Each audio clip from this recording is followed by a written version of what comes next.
শ্রীনগর যাওয়ার উদ্দেশ্যে সকাল সকাল রেডি হয়ে গেলাম। গাড়িতেই আমরা ব্রেকফাস্ট সেরে নিলাম। বরফের ওপর রোদ পড়ে পুরো চকচক করছে, যা ছবিতে দেখে বোঝা সম্ভব না। যাওয়ার পথেই পড়ল অ্যাপেল গার্ডেন।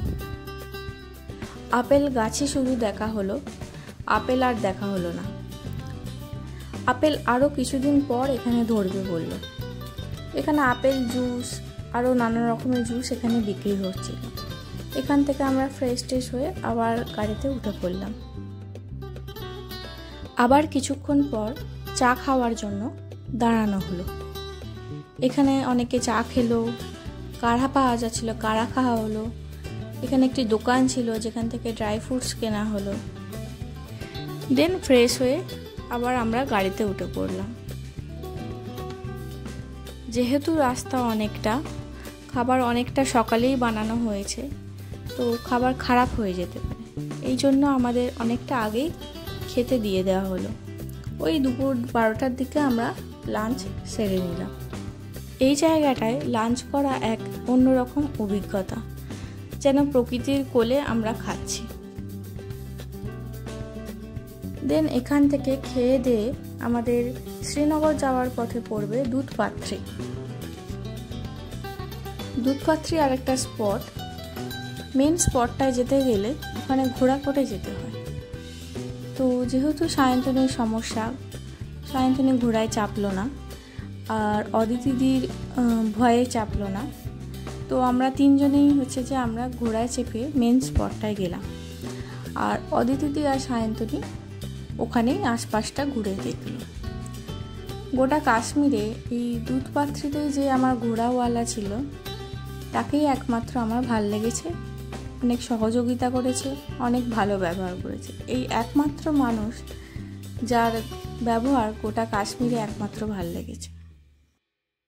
দিন সন্ধ্যের আগেই আমরা শ্রীনগর ঢুকে গেলাম। আজ আমরা গুলমার্গ যাব। প্রায় 2 মাস আগে থেকেই অনলাইনে আমাদের রোপওয়ে টিকিট কাটা। গ্রুপে অনেকেই টিকিট কাটতে পারেনি, কারণ খুবই তাড়াতাড়ি শেষ হয়ে গেছিলো। এতই ট্যুরিস্টের চাপ যে টিকিট এসছে আবার নিমেষে ফুরিয়ে গেছে। তো আমরা যতক্ষণ রোপওয়েতে টাইম স্পেন্ড করেছি, ওই জায়গায় গেছি, ততক্ষণ ওরা এই নিচটাতেই ঘুরেছে।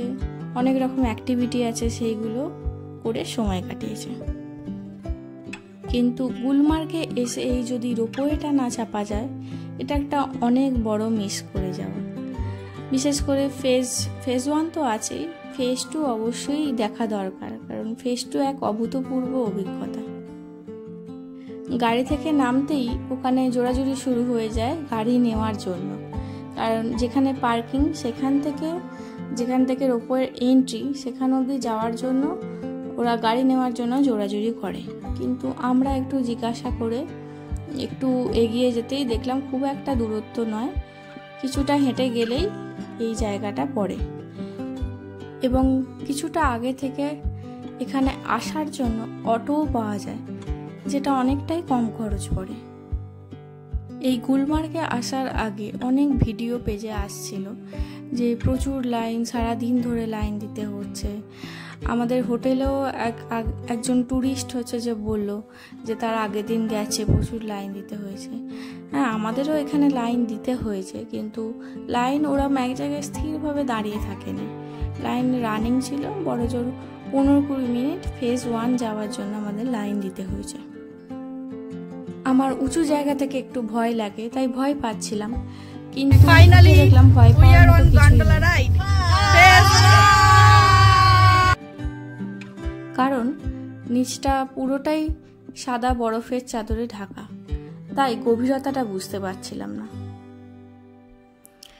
কাশ্মীরেও ঝালমুড়ি পাওয়া যাচ্ছে, ভাবা যায়? এই ফেজ 1টা অনেকটা দেখে মনে হচ্ছে পার্কের মতো হয়ে গেছে। এত ট্যুরিস্ট, আর এখানে অনেক রকমের অ্যাক্টিভিটি আছে। এখানে আমরা অনেকটা সময় কাটালাম। এরপর আমরা ফেজ 2 এর জন্য লাইন দিলাম। ফেজ 2 এর লাইনটা একটু বেশিই ছিল। এখানে আমাদের লাইনটা অনেকক্ষণই দিতে হলো, প্রায় আধা ঘন্টা 40 মিনিট। কিন্তু এই ফেজ 2 এর অভিজ্ঞতা অভূতপূর্ব। যেন মনে হচ্ছিল আমরা একদম পাহাড়ের কিনারে দাঁড়িয়ে আছি, এটাই মনে হয় শেষ, এরকম একটা ফিলিংস হচ্ছিল।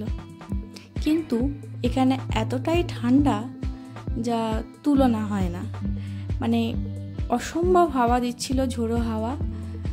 এবং কিছুক্ষণের জন্য যদি গ্লাভস খুলে দাঁড়ানো যায়, হাত পুরো অবশ হয়ে যাচ্ছিল, কোনো সেন্সই থাকছিল না হাতে, শুধুমাত্র এই হাওয়ার দাপটে। এত ওপরেও এখানে একটা ক্যাফে মতো আছে, এখানে সবাই এসে নাচা গানা করছে যাতে গরম লাগে একটু। আমরা এখানে একটু কফি আর ম্যাগি খেলাম। দেন আর্মিরা অ্যানাউন্স করতে থাকলো যে ওয়েদার খারাপ হচ্ছে, তাড়াতাড়ি আমাদের নেমে যাওয়ার জন্য। তো আমরা তাড়াহুড়ো করে আবার নেমে এলাম। এখানে এসে আমাদের খুবই মজা হয়েছে, গুলমার্গ খুবই ভালো লেগেছে। ওখান থেকে নামতে নামতে প্রায় বিকাল 5টাতেই নেমে আমরা লাঞ্চ করলাম। যারা রোপওয়ে টিকিট পায়নি তাদের অনেকক্ষণই ওয়েট করতে হলো আমাদের জন্য, কিন্তু কি আর করা যাবে, গ্রুপ ট্যুর এভাবেই অ্যাডজাস্ট করে চলতে হয়। আজ আমরা সোনমার্গ যাব। সোনমার্গ যতটাই সুন্দর ততটাই খারাপ ব্যবহার ওখানকার লোকাল মানুষদের। সকাল সকাল আমরা রেডি হয়ে গেলাম, রাস্তাতে ব্রেকফাস্ট সারলাম। আজ ছিল ঈদ। দেন সোনমার্গ পৌঁছতে না পৌঁছতেই ওখানে শুরু হয়ে গেল ঝগড়াঝাটি, কারণ গাড়ি থেকে নামতে না নামতেই পার্কিং লটেই ওখানকার লোকেরা আমাদের প্রায় ঘিরে ফেললো, এই নিতে হবে, ওই করতে হবে, নাহলে ঘুরতে দেওয়া যাবে না। এইসব নিয়ে অনেক তর্কাতর্কি হওয়ার পর ম্যানেজ করে আমরা ঘোরা স্টার্ট করলাম। ওখান থেকেও ঘুরতে যাওয়ার জন্য আলাদা করে গাড়ি নিতে হয়, অনেকে নিল, কিন্তু আমরা নিইনি, কারণ এখানেই আমরা ঘুরে দেখব বলে, এবং ছবি ভিডিও অনেক কিছু করার ছিল, সময় পাবো না তাই জন্য। এখান থেকে ওই ইউনিয়নের ব্যাপার আছে, গাড়ি বেশিক্ষণ পার্কিংয়ে রাখতে দেবে না, তো আমাদের ব্যাক করে আসতে হলো। ওই 3টে নাগাদ আমরা আবার লাঞ্চ করতে চলে এলাম। দেন ওখান থেকে হোটেল। আজকেই সবথেকে তাড়াতাড়ি আমরা হোটেলে ফিরেছি। খুব সুন্দরভাবে মার্কেটিং করা যেত, কিন্তু দুর্ভাগ্য আজকে ঈদ ছিল, তো গোটা মার্কেটই ক্লোজড ছিল। সন্ধ্যের আগেই আমরা হোটেলে ফিরে এলাম। কাল আমরা শ্রীনগর সাইট সিইং করব।